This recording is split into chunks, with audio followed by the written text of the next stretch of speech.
की कला है और योगासन एक वैज्ञानिक पद्धति। यही एक ऐसा व्यायाम है जो हमारे आंतरिक शरीर पर प्रभाव डालता है। शरीर और मन का स्वस्थ रहना हमारे अंदर के अंगों, हृदय, फेफड़े, पाचन संस्थान, ग्रंथियों, मस्तिष्क, नाड़ियों आदि के स्वस्थ व सक्रिय रहने पर निर्भर करता है। यदि अंदर के अंग सक्रिय हैं, शरीर की प्रतिरोधात्मक शक्ति काम कर रही है, तो दवाई से भी काम लिया जा सकता है। नहीं तो वह भी अपना विष छोड़ जाती है और रोगी को और कई नए रोग दे जाती है।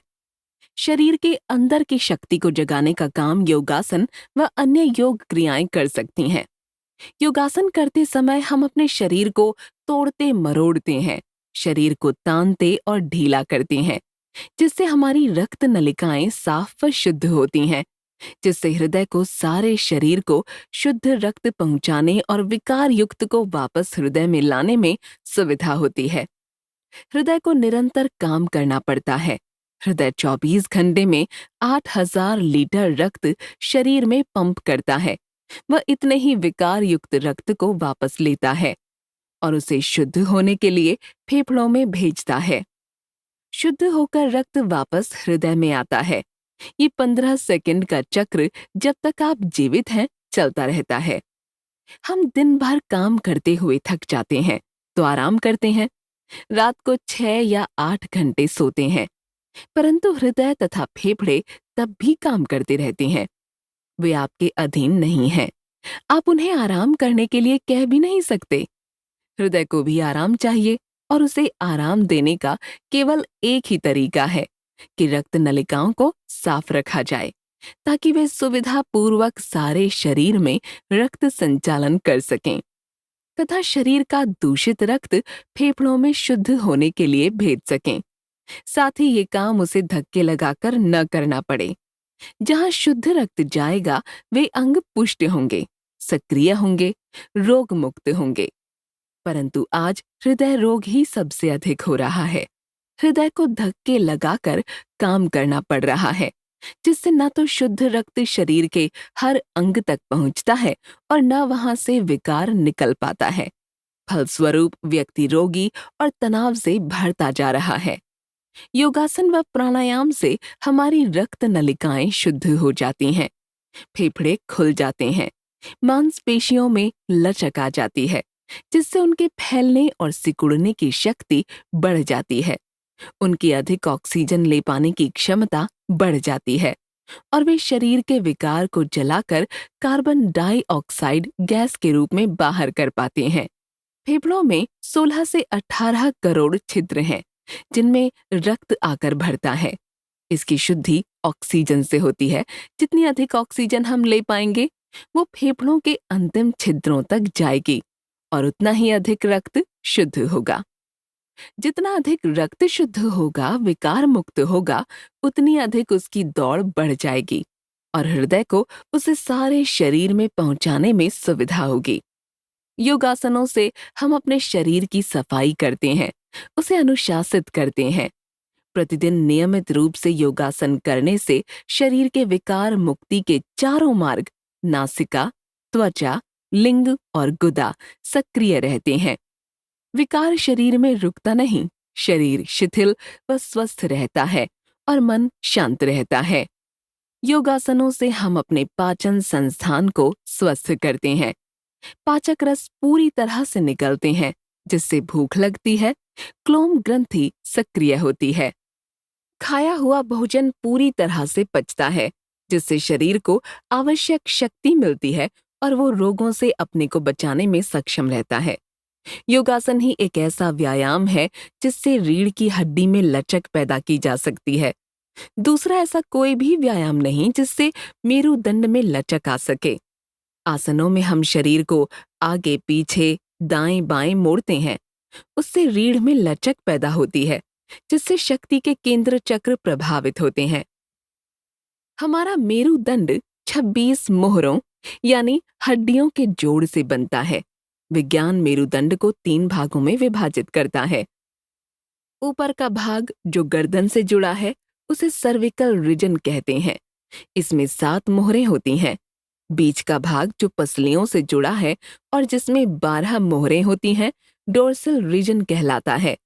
नीचे के भाग को लंबर रीजन कहते हैं, उसमें भी 7 मोहरें होती हैं। सर्विकल रीजन की रचना इस प्रकार की होती है कि हम अपनी गर्दन को आगे पीछे दाएं बाएं मोड़ सकते हैं। रीढ़ की मोहरों की बनावट इस प्रकार की होती है कि इनके दोनों ओर छेद होते हैं, बीच में भी एक छेद होता है और ये एक दूसरे में फंसी होती हैं।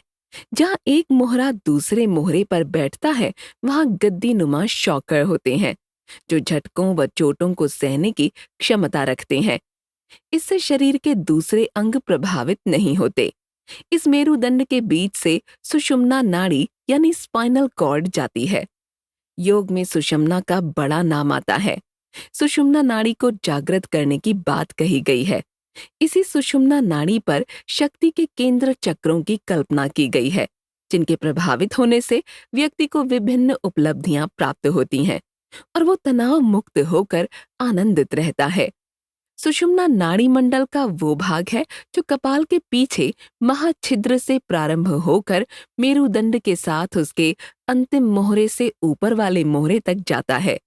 सुषुम्ना कुछ बेलाकार और रस्सी के समान होती है। इसके अगले भाग पर मध्य रेखा में एक आवरण सा होता है।